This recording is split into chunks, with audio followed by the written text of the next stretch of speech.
Comment avoir un entraînement efficace en souplesse sans douleur et même après 30 ans? C'est la formation que tu t'apprêtes à regarder. Donc reste bien concentré pour découvrir les trois secrets qu'il faut appliquer. Je vais te partager mon écran. Si tu regardes cette formation, c'est que tu as compris le pouvoir de la souplesse pour réussir des figures comme les grands écarts, les ponts, et pouvoir utiliser ces figures dans ton sport, la pole dance, le yoga, la danse. Souplesse te servirait à être meilleur dans ton sport, passer au niveau supérieur, être plus fluide, etc.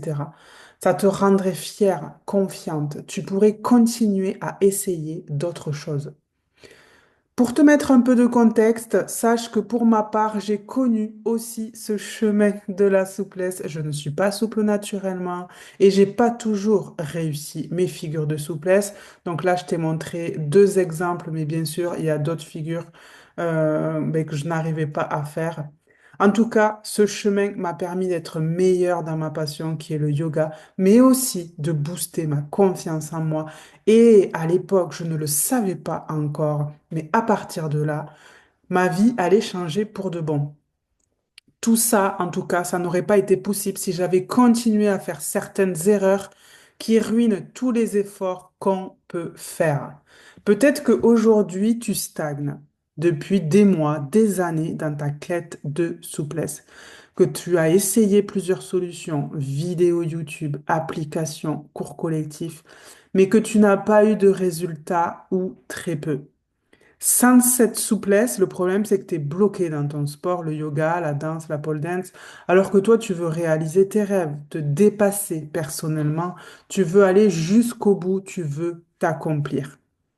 Au final, tu en arrives à douter de toi-même. Tu te dis, est-ce que je suis pas trop vieille?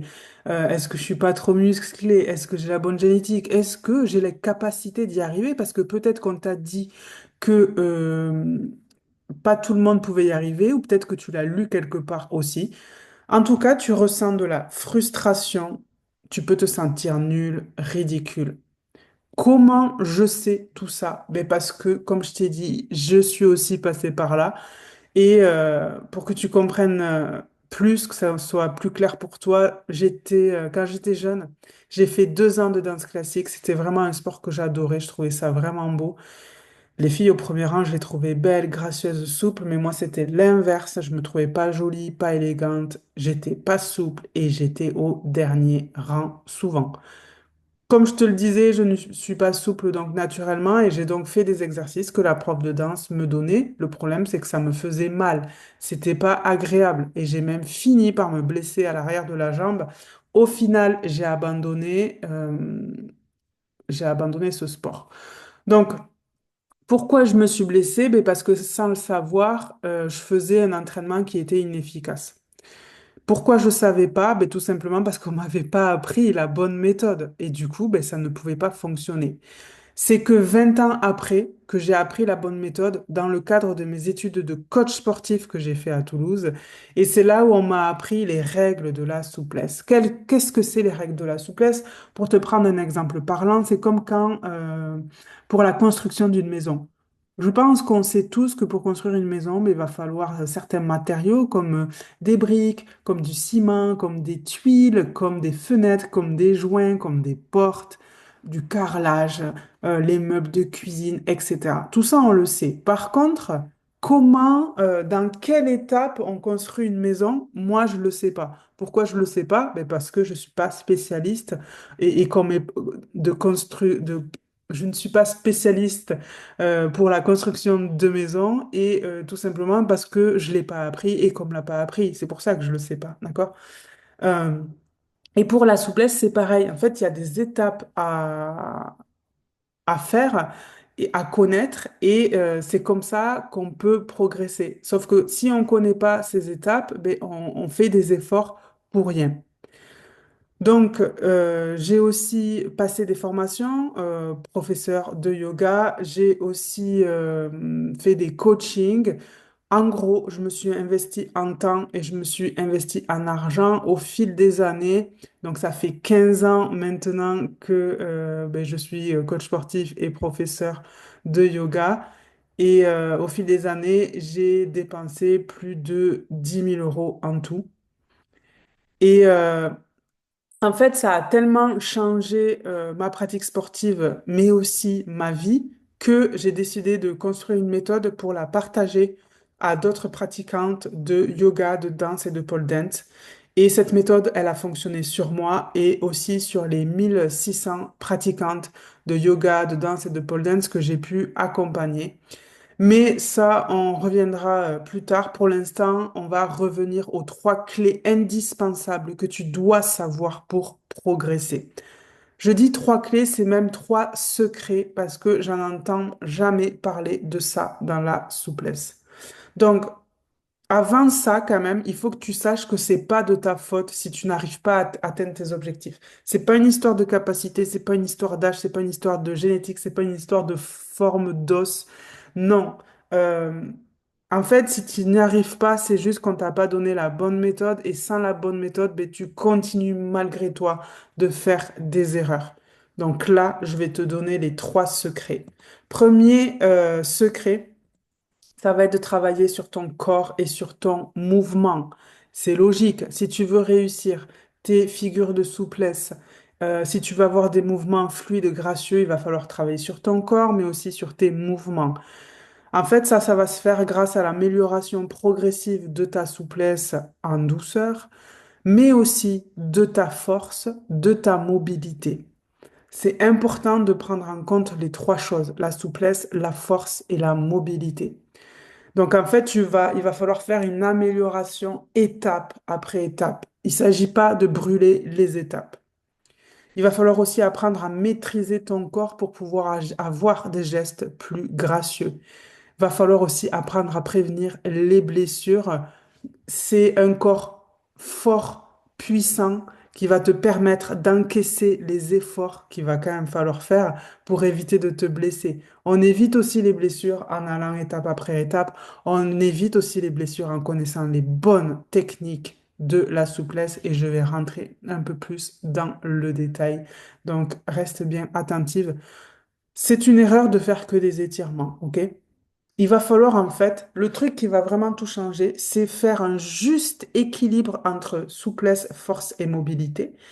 Ce juste équilibre, pour qu'il soit efficace, il doit être adapté à toi. Pourquoi? Parce qu'on est tous différents. Moi, je m'appelle Cynthia, toi, tu t'appelles autrement, ton voisin s'appelle autrement. Bref, on n'est pas des clones, on est tous différents, on a tous des points forts, on a tous des points à améliorer. Ces points forts, ces points à améliorer sont tous différents.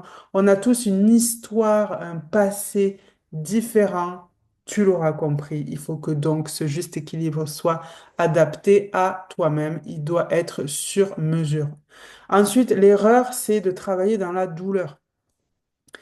C'est archaïque de croire ça encore. Alors, c'est pas de ta faute parce que peut-être qu'on t'a dit que la douleur faisait partie du jeu. On me l'avait dit aussi à l'époque. Résultat, je me suis blessée. La douleur, c'est un signe que quelque chose ne va pas. Donc, il faut arrêter de travailler avec la douleur. Une autre mauvaise pratique, c'est de prendre des exercices au hasard sur Internet. Pourquoi? Parce que, en fait, déjà, ces exercices, t'es pas sûr qu'ils soient adaptés à toi. Ensuite, quand tu fais, par exemple, devant les vidéos YouTube, comment tu sais que tu es bien placé? Même si tu veux bien faire, même si tu donnes ton max, comment tu sais que tu veux, que tu es bien placé? Tu as la tête dans ton guidon et en fait, tu n'as personne qui vient te corriger. Et, comme je disais, tu n'es pas sûr que ces exercices soient adaptés à tes difficultés, à tes objectifs. Et donc, tu t'éparpilles en faisant ça, tu fais des erreurs, des efforts, des erreurs dans le vent. Et donc, ben, c'est quand même démotivant, fatigant. Et ça peut aussi expliquer ben, que tu as des douleurs dans ton corps parce que c'est pas vraiment adapté à toi. Ensuite, deuxième secret hyper important que j'entends pas beaucoup parler et que pourtant sans ça, ça peut pas marcher, c'est le renforcement de ton état d'esprit. Travailler sur ton corps et sur tes mouvements, ça ne sera pas suffisant. On n'aura pas des résultats optimaux juste en faisant ça, parce que ce n'est pas complet. Pourquoi c'est pas complet? Parce que nous sommes un corps et nous sommes un esprit. Le but, ça va être de renforcer ta confiance en toi, c'est primordial, et de passer au-dessus des doutes. J'entends trop de pratiquants de yoga, de danse et de pole dance qui se demandent si elles sont trop vieilles, qui se demandent si leur anatomie est assez bonne pour réussir, qui se disent qu'elles sont trop ci ou trop ça. En pensant tout ça, en ayant ces doutes en toi, sans apprendre à les gérer et à passer surtout au-dessus, tu vas arrêter à la première difficulté. Et c'est ça qui fait que tu stagnes ou que tu as toujours des douleurs parce que tu arrêtes à la première difficulté.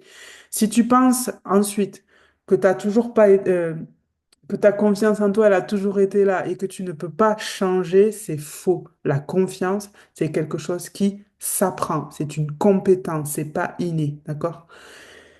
Il va falloir aussi apprendre à entretenir la motivation parce que la motivation, c'est quelque chose qui est comme ça, c'est pas linéaire. Et la motivation, c'est hyper important pour garder une pratique engagée dans le temps. Donc ça peut se faire avec des outils, des techniques. Mais quelque chose qui est très efficace pour garder la motivation, c'est être entouré. Parce que quand tu es entouré quotidiennement de gens qui ont le même objectif que toi, qu'est-ce qui se passe? Tu réussis tes objectifs à coup sûr. Par exemple aussi, quand tu as des rendez-vous quotidiens, réguliers, chaque semaine avec un coach, ben, tu rates pas ces rendez-vous. Donc tu fais. Si tu es régulière et si tu es régulière, eh ben, tu progresses. Parce que quand tu es seul devant ton écran, devant ton programme PDF, alors les programmes PDF, j'ai du mal à comprendre parce que tout ce qui est souplesse et mouvement fluide, comme on le dit, c'est du mouvement, alors que le PDF, c'est un truc écrit. Comment tu fais pour bien comprendre les mouvements? C'est trop compliqué, ça marche pas. Et quand tu es seul devant ton application ou vidéo YouTube, et qu'il n'y a personne qui vient te tendre la main quand tu n'as pas envie, parce que c'est normal, ça arrive à tout le monde de ne pas avoir envie. Moi, la première, ben, c'est compliqué. Tu rates ton entraînement, tu n'es pas régulière et du coup, tu stagnes. Chose très importante aussi, il va falloir apprendre à gérer tes émotions, le stress et la peur de te blesser. Le stress et la peur, c'est quelque chose qui va raidir ton corps, raidir tes muscles, qui va te mettre aussi des doutes dans ta tête. Et tout ça, c'est des obstacles à ton assouplissement. Donc, tu vois, il faut prendre tout ça en compte. Troisième et dernière clé, mais reste bien jusqu'au bout parce que après, j'ai une invitation pour toi qui peut vraiment changer la donne pour toi. Donc, reste jusqu'au bout. L'organisation personnalisée, très important. Il va falloir en fait un plan adapté à toi, qui te dise quoi faire, combien de temps le faire, qui va s'adapter peut-être aux autres activités que tu as. Ben oui, parce que tu fais du yoga, de la danse et de la pole dance, donc il va falloir caler les entraînements par rapport à tes autres activités, mais aussi sûrement que tu travailles, que tu as une famille, etc. Donc il va falloir prendre en compte tout ça. Et dans les applications, les programmes, tout ce qui est générique, en fait, ben, ça prend pas en compte ton propre planning, ta propre vie. On est tous différents, on a tous un rythme de vie différent, on a tous des contraintes différentes. Comme je l'ai dit, on a tous un corps différent.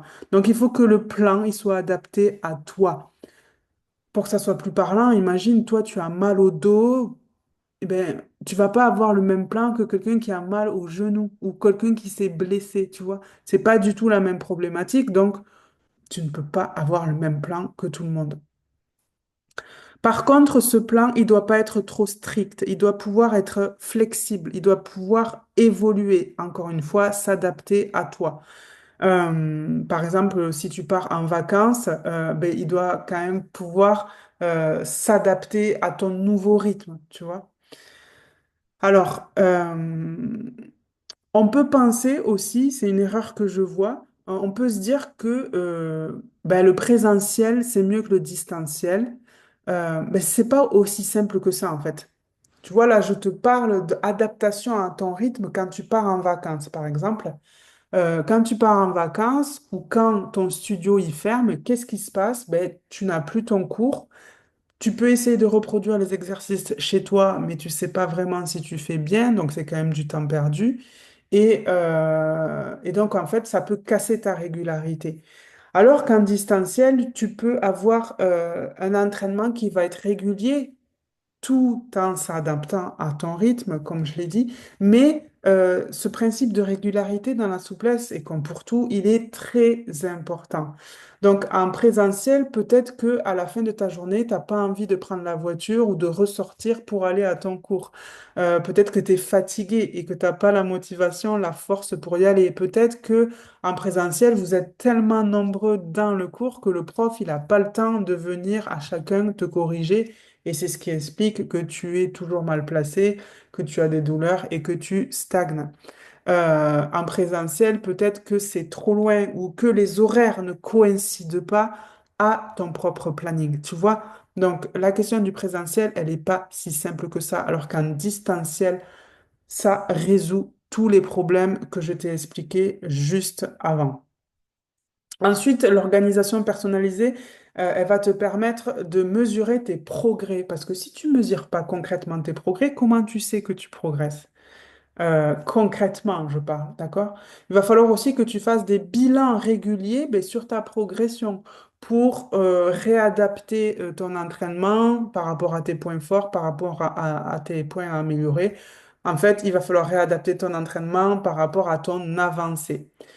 Cette organisation, et ça je le vois très peu, elle doit prendre en compte ton alimentation. Et oui, parce que si tu n'as pas une bonne alimentation, ton corps, il va pas avoir le carburant nécessaire pour pouvoir ben, fournir la nourriture nécessaire à tes muscles pour qu'ils deviennent plus souples.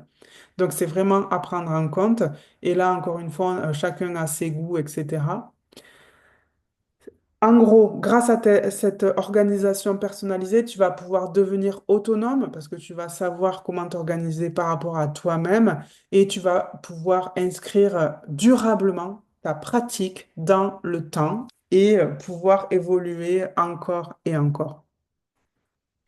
Ce que tu dois retenir aujourd'hui, c'est que ta transformation, elle va être dans ton sport, ok, mais pas que. Ça va vraiment être une transformation de vie et ça, à l'époque, je ne le savais pas. Parce que tu vas voir ta progression. Tu vas te dire, OK, j'en suis capable. Et l'impact, c'est que tu vas gagner une estime en toi-même. Tu vas croire à ton potentiel, même au-delà du sport, au final. Tu auras aussi moins de douleur dans ton corps et donc tu auras plus d'énergie au quotidien. Tu vas ressentir une véritable paix intérieure parce que tu vas te sentir mieux dans ton corps et mieux dans ta tête. Tu vas réaliser que tu seras arrivé à dépasser les obstacles pour arriver à ce que tu souhaites. Donc, si tu arrives à dépasser les obstacles ici, ben, tu peux réussir à dépasser d'autres choses dans d'autres domaines de ta vie, continuer à progresser encore et encore. Pourquoi ne pas remettre à plus tard? Ben, rappelle-toi tous ces moments de frustration, ces moments de doute, ces efforts fournis en vain, le fait d'être déçu, le fait de perdre son énergie, d'avoir des douleurs dans son corps qui t'empêchent de te dépasser dans ton corps, mais qui peuvent aussi t'empêcher de bouger librement dans ton quotidien. Rappelle-toi que toi, non, tu veux te sentir épanoui dans ta pratique et dans ta vie, tu veux être fier de toi, tu veux avoir confiance en toi et en tes capacités. Avec la bonne méthode, tu as les clés pour déverrouiller ta souplesse, ton état d'esprit et ton organisation sur mesure pour toi et passer au niveau supérieur. Et donc, ces trois secrets qui marchent qui ont marché sur moi, qui ont marché sur les pratiquants de yoga, de danse et de pole dance, plus de 1600 qui ont réussi, eh bien, je les ai mis dans la méthode qui s'appelle la méthode yoga souplesse. Et c'est important de pratiquer les trois secrets, les trois clés en même temps pour avoir des résultats optimaux. Donc maintenant, j'ai une invitation pour toi. Alors, juste avant, pardon, regarde ce que tu peux avoir en faisant ces trois clés. Donc là, c'est Jacques ben, qui pensait que la souplesse, c'était pas pour les garçons, qui pensait peut-être qu'il était trop vieux, etc. Ça faisait 2 ans qui galérait, on va dire, tout seul sur sa souplesse. Et dis-toi qu'en une semaine, il a posé son écart. Alors, c'est pas tout le monde qui arrive en une semaine, hein, mais c'est pour te montrer que l'âge, ça n'a rien à voir. Non, non, non. Mais je te montre quand même que c'est possible, mais retiens que c'est pas non plus la norme. Ok, il va te falloir quand même un peu de temps et un peu d'effort, mais on n'est pas obligé non plus de passer des années et des années à progresser. Ok, donc tu vois là, en 10 semaines, ben, il a réussi à faire son écart sur deux briques, d'accord? Maintenant, il continue de son côté aussi, toujours plus, puisqu'il sait maintenant comment faire. T'as Christine en 3 mois qui a réussi à poser les coudes au sol avec un dos bien placé, alors que ça faisait 5 ans qu'elle était bloquée dans cette figure. Ensuite, tu as Cathy qui a amélioré sa posture au niveau du dos. Ça l'a soulagée au niveau de ses douleurs. Elle s'est rendue compte aussi qu'elle pouvait vraiment maintenir un plan dans le temps. Donc là, je te montre ses progrès en 8 semaines, mais en fait, elle a fait quand même un suivi plus long, hein, d'accord? Mais elle a continué de progresser. Tu as Margot en 10 semaines qui a posé son écart qui est beaucoup plus gracieux. Elle a beaucoup plus confiance en elle. D'ailleurs, c'est le cas de tous, hein. Plus fière d'eux, moins stressée, plus confiant et sans avoir peur de se faire mal. Donc voilà à quoi tu peux t'attendre. Donc maintenant, j'ai une invitation pour toi. Si tu veux que je t'aide à y voir plus clair dans ta pratique de yoga, de danse et de pole dance, en te faisant profiter de mon œil d'experte, ben écoute, envoie-moi un message. J'ai déjà accompagné plus de 1600 pratiquantes de danse, de yoga, de pole dance pour qu'elles aussi, elles puissent progresser, passer au niveau supérieur dans leur sport et booster leur confiance en elles.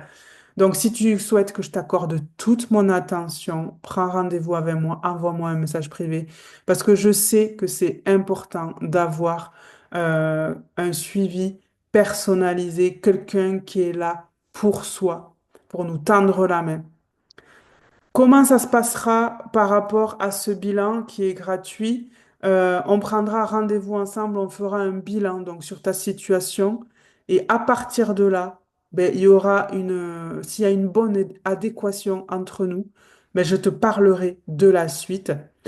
Et si c'est pas le bon moment, ben, écoute, au moins tu auras pris des informations et je t'enverrai une ressource qui pourra sûrement t'aider. Donc, vas-y, prends rendez-vous avec moi, envoie-moi un message sur Instagram et ben, on parlera de tes objectifs, de tes difficultés et de là où tu veux aller. Donc, prends rendez-vous et moi, je te dis à très bientôt. C'était Cynthia Yoga.